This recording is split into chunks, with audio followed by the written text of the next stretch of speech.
ABP news आपको रखे आगे। हमारे साथ मुंबई से बीजेपी के नेता राम कदम इस चर्चा में शामिल हो रहे हैं। एनसीपी के प्रवक्ता हैं प्रवीण कुंटे, वो इस चर्चा में हमारे साथ मौजूद हैं। कांग्रेस की तरफ से प्रवक्ता अतुल लोंढे पाटिल और हमारे साथ शिवसेना के समर्थक हैं दिल्ली से राजनीतिक विश्लेषक संजय गुप्ता, साथ ही सुप्रीम कोर्ट के वकील देशरतन निगम साहब भी इस चर्चा में शामिल हो रहे हैं। बहुत बहुत स्वागत आप सभी का। सबसे पहले तो मुझे लगता है संजय गुप्ता जी को आना चाहिए। संजय गुप्ता जी, ईडी का समन है सर, ईडी के समन पर सियासत क्यों कर रहे हैं आप, सियासी संग्राम क्यों छेड़ रहे हैं? देखिए, ईडी का समन है, ठीक है, लेकिन एक ट्रांजैक्शन के ऊपर इस तरह से संबंध भेजना ये भी कहाँ तक ठीक है। सबसे पहले तो मैं आपकी एक दो बातों का जवाब देना चाहूंगा। जैसे रोमाना जी आपने कहा कि सामना में लेख लिखा और उसमें जिस तरह से रूस के टुकड़े में इस तरह की धमकी, तो धमकी नहीं थी, वो एक कहना था कि हमारे देश का एक संघीय ढांचा है जिसके अंदर स्टेट गवर्नमेंट की अपनी शक्तियां हैं और केंद्र सरकार की अपनी शक्तियां हैं, और उसका सम्मान करना चाहिए स्टेट गवर्नमेंट को भी और केंद्र सरकार को भी। जो आज की केंद्र सरकार सम्मान नहीं करती, उसके लिए ये कहा गया कि केंद्र सरकार को स्टेट गवर्नमेंट की शक्तियों का सम्मान करना चाहिए। दूसरा, राम कदम जी ने और पीठ सोमैया जी ने कहा कि ईडी बड़ी पारदर्शिता से काम करती है।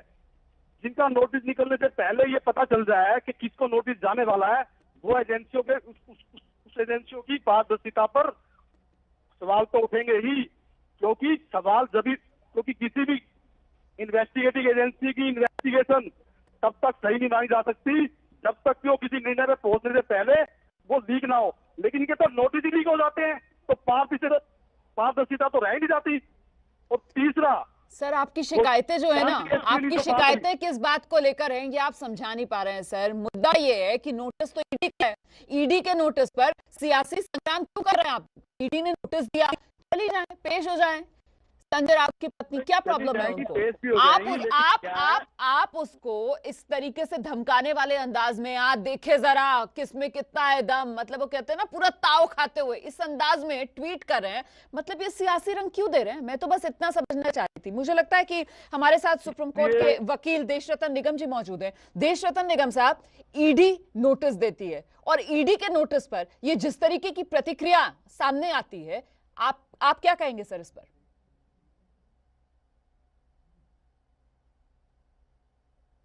रोमाना जी, सबसे पहले मैं ये बता दूं आपको कि ये तीसरा नोटिस है। इससे पहले दो नोटिस पर ये वहां पर पेश नहीं हुए, जिसका कारण यही जानते होंगे, यही बताएंगे। तो सियासत तो मेरे ख्याल से शिवसेना ने चालू कर दी यहाँ पर। ये एक जांच प्रक्रिया है और ये जांच प्रक्रिया तो चलेगी। और दूसरा, ये ईडी ने नहीं शुरुआत की थी। आपको याद होगा कि मुंबई पुलिस की आर्थिक अपराध शाखा ने एक एफआईआर दर्ज करी थी, जिसमें उन्होंने बोला था ये जो पीएमसी बैंक स्कैम है, इसमें 4,355 करोड़ का आपराधिक मामला है और इसमें पैसे यहाँ से गायब हुए हैं।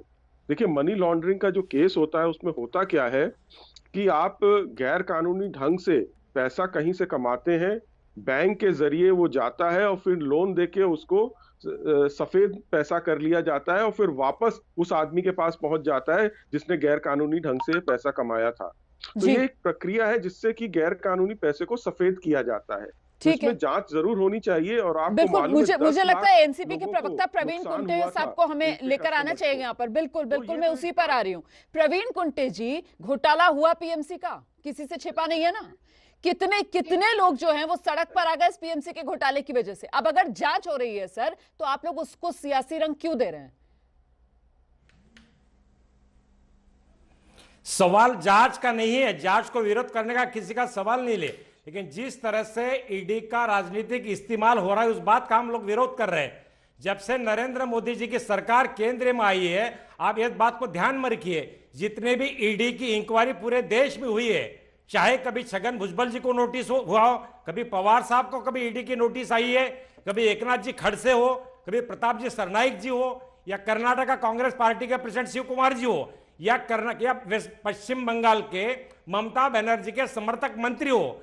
मैं ये भारतीय जनता पार्टी के प्रवक्ताओं से और नेताओं से पूछना चाहते हैं कि क्या बात है कि पूरे देश में 7, 8, 6, 7 साल के बीच में लगातार विपक्ष पर ही ईडी के माध्यम से हमला होने का काम चल रहा है। मैं राम कदम जी से जवाब लेती हूँ। मैं बीजेपी के नेता राम कदम जी से जवाब लेती हूँ। सर, मैं जवाब लेती हूँ। राम कदम जी, विरोध है। राम कदम जी, आपने सुना प्रवीण कुंटे साहब ने यहाँ पर पूरी लिस्ट लेकर बैठे हुए हैं सर, वो पूरे नाम गिना दिए उन्होंने। सर ये मतलब वैसी कहानी नहीं थी वो भेड़िया आया वाली, जब शेर भी आता है असलियत में भी अगर आ जाता है तो भी कंफ्यूजन हो जाता है कि भाई आया है या नहीं आया है, वही हाल हो रहा है क्या? देखिए रोमाना जी, अगर कर नहीं है तो डर किस बात का? जब ईडी ने इसके पूर्व 2 नोटिस शिवसेना नेता के पत्नी को भेजे तो उस समय कौन सा ऐसा डर था कि वो ईडी के पास नहीं गए? अब तीसरी नोटिस की वे सियासी राजनीति कर रहे हैं। सवाल ये पूछना चाहता हूं कि महाराष्ट्र की सरकार पुलिस के द्वारा या अन्य अधिकारियों के द्वारा रातों रात किसी का घर तोड़ देती है, किसी पत्रकार को गिरफ्तार कर देती है, वह प्रामाणिक है, पारदर्शी है। पर केंद्र की जांच एजेंसी केवल मात्र अधिकारों के तहत, कानून के तहत केवल नोटिस भेजती है और कहती है आप आकर के मिलो, और तीसरी नोटिस को ये सियासती रंग देती है। ये कौन सा, ये दोनों तरफ से ढोल बजा नहीं जा सकता, ये दोहरा मापदंड है। और इस पर तो जवाब देना होगा प्रवीण कुंटे जी। आप अगर राज्य कार्रवाई करे सर तो वो जायज है, और अगर केंद्र की एजेंसी कार्रवाई करने लगे और वो समन देकर पूछताछ में शामिल होने के लिए आपको बुलाए तो फिर आप जो है वो सीना पीटने लगे कि सियासत हो रही है। प्रवीण कुंटे जी, रोमाना जी केवल आ रही हूँ सर, एक मिनट सर, आ रही हूँ सर। मैं राम कदम जी से पूछना चाहता हूं, भारतीय जनता पार्टी के नेता और नेता प्रतिपक्ष प्रवीण दरेकर जी मुंबई बैंक घोटाले के 170 करोड़ के घोटाले के आरोपी है, उन पर एफआईआर दाखिल हुई थी। अभी तक प्रवीण दरेकर के खिलाफ ईडी की कार्रवाई क्यों नहीं हुई? उसकी जांच क्यों देवेंद्र फडणवीस सरकार ने रोक रखी थी? इसका पहले जवाब दे भारतीय जनता पार्टी के नेता प्रतिपक्ष मुंबई घोटाले के आरोपी प्रवीण दरेकर जी। राम कदम जी से मैं इस बात का जवाब चाहता हूं। आइए राम कदम जी। रोमाना जी, प्रवीण दरेकर जी का मामला पूरी तरह से कोर्ट में है और कोर्ट जिस प्रकार का निर्णय देगी उसे वो मान्य करेंगे, और कोर्ट ने उनको अब तक कोई दोषी नहीं पाया गया। प्रवीण दरेकर जी 170 घोटाले के आरोपी है।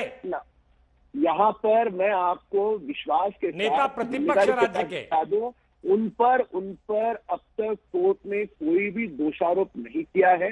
इसलिए प्रवीण कुंटे जी राष्ट्रवादी के नेता विषय को भटकाने का प्रयास कर रहे हैं।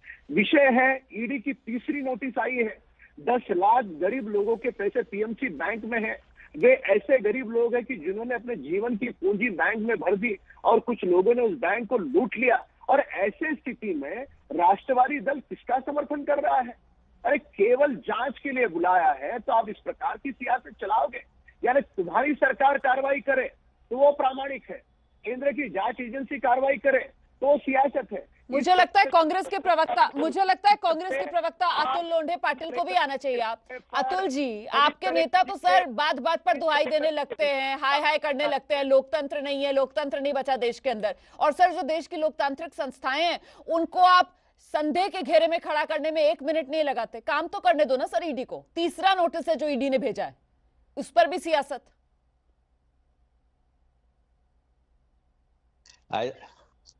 ऐसा है रोमाना जी, आजकल विपक्ष को ही सवाल पूछने का एक नया तरीका जो है लोकतंत्र में आया है।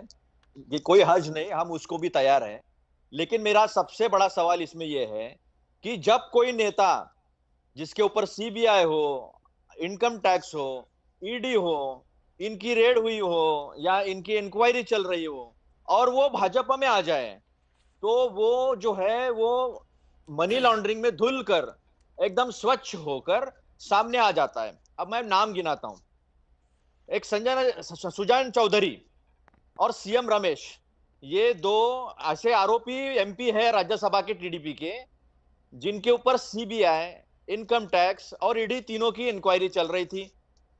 जैसे ही वो बीजेपी में आ जाते हैं उनकी सारी इंक्वायरी रुक जाती है। अब ये एक उदाहरण हुआ है। अभी दूसरे उदाहरण बताता हूं मुकुल रॉय के। अब मुकुल रॉय के बारे में सुप्रीम कोर्ट के ऑब्जर्वेशन में चल रहा है, फाइंडिंग ये बोल रहे हैं ऐसा नहीं है। सीबीआई ने खुद कहा है जैसे ही वो बीजेपी में आ जाते हैं तो उनकी इंक्वायरी नहीं होती। टीएमसी में थे, 8-8 घंटे इंक्वायरी ईडी करती है, सीबीआई करती है। तो अभी वो साफ सुथरे होके धुल गए हैं। और अभी सीबीआई का ये मैं रिपोर्ट पढ़ रहा था, उन्होंने बताया कि हमने इनको कुछ पाया नहीं है।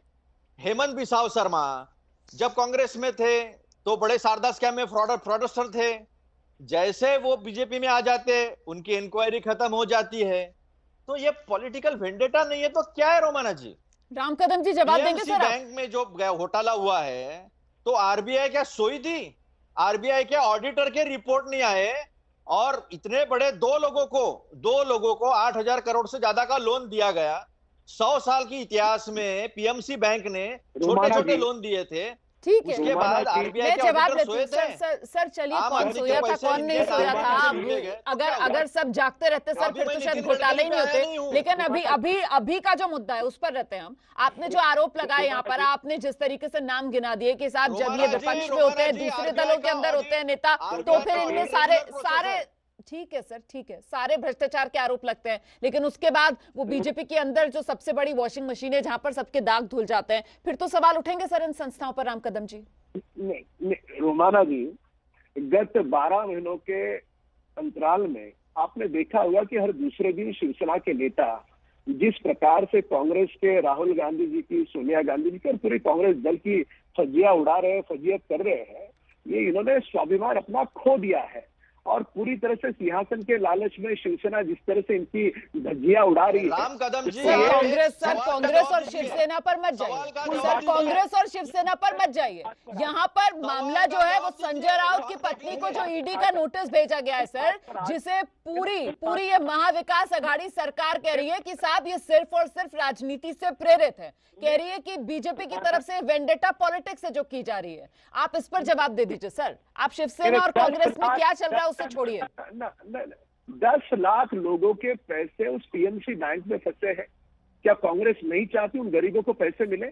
यदि उस 10 लाख लोगों के पैसे पीएमसी बैंक में है और वह कनेक्शन अगर शिवसेना नेता के बीवी तक पहुंचता है, क्या उसकी जांच नहीं होनी चाहिए?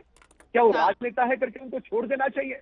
ये सवाल मैं कांग्रेस नेताओं से पूछना चाहता हूं। लोकतंत्र में जांच की आजादी अगर तुम जांच एजेंसियों को नहीं दोगे तो एक ऐसा कानून बना दो कि कोई भी राजनेता है उसकी कोई जांच नहीं होगी। अरे उन 10 लाख गरीबों के पैसे हैं, इस प्रकार से आप हंस करके उन 10 लाख लोगों का अपमान नहीं कर सकते।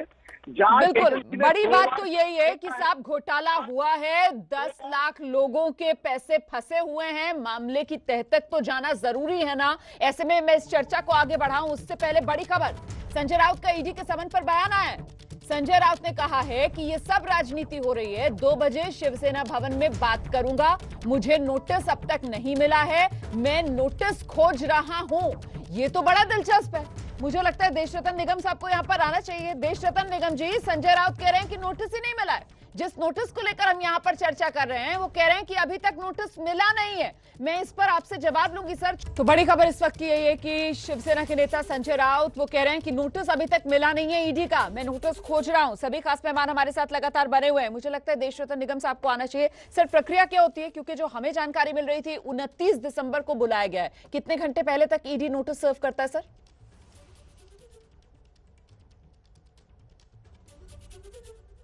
देखिए, इसमें ईडी नोटिस हमेशा बहुत समय पहले कर देता है। और सबसे हास्यास्पद बात यह है कि जिस नोटिस के बारे में वो ट्वीट कर रहे हैं, वक्तव्य कह रहे हैं, वो कह रहे हैं हमें वो नोटिस मिला नहीं जी। और इससे साफ जाहिर होता है, इसमें 2 चीजें हो सकती हैं कि जब उनके घर पर या जिस जगह पर उनका एड्रेस है, जो नोटिस गया वहां किसी ने देखा, उसको लेने से मना कर दिया, तो आपको संज्ञान भी हो गया नोटिस का और आपको ये भी हो गया कि आपने लिया नहीं है। तो वहां उस नोटिस का जो सम्मन लेके आया उसने क्या लिखा है, तो ये देखने वाली बात है। लेकिन ये बात साफ हो जाती है कि इस नोटिस का संज्ञान संजय राउत उनके परिवार को है, वरना वो वक्तव्य क्यों देंगे इस तरह का। उन्हें जगह भी मालूम है, टाइम भी मालूम है, समय भी मालूम है। तो ये बात मैं विश्वास करने लायक नहीं है कि उनको नोटिस नहीं मिला या नोटिस का उनको संज्ञान नहीं। ये बहुत सही आपने पॉइंट उठाया सर। मतलब ज्यादा चतुराई के अंदर लग रहा है फिलहाल संजय राउत फंस गए हैं। चित भी मेरी पट भी मेरी वाली तर्ज पर मामला हो नहीं सकता है। अगर नोटिस मिला ही नहीं तो फिर उसकी जानकारी कैसे? अगर नोटिस का पता ही नहीं तो फिर उसको लेकर ट्वीट कैसे कर दिया? अच्छा, बीजेपी के नेताओं की वजह से। अच्छा, नोटिस चला गया, मतलब उनको तो पता चल जाता है नोटिस जाने से पहले ही। राम कदम साहब मुस्कुरा रहे हैं। राम कदम साहब, आपने कहा था बीजेपी के नेताओं ने जानकारी दी संजय राउत को, नोटिस भेज दिया, तारीख भी बता दी। मतलब ये तारीख इन्होंने बताई होगी कि आपको नोटिस आने वाला है। ये तीसरे नोटिस के पहले 2 नोटिस उन्हें मिल चुके हैं।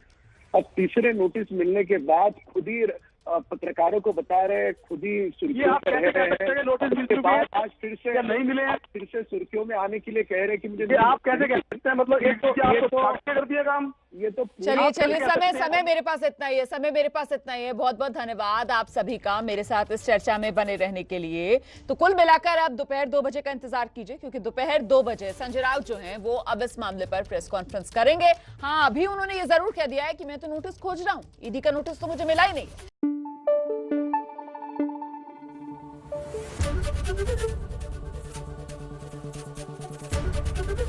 एबीपी न्यूज आपको रखे आगे।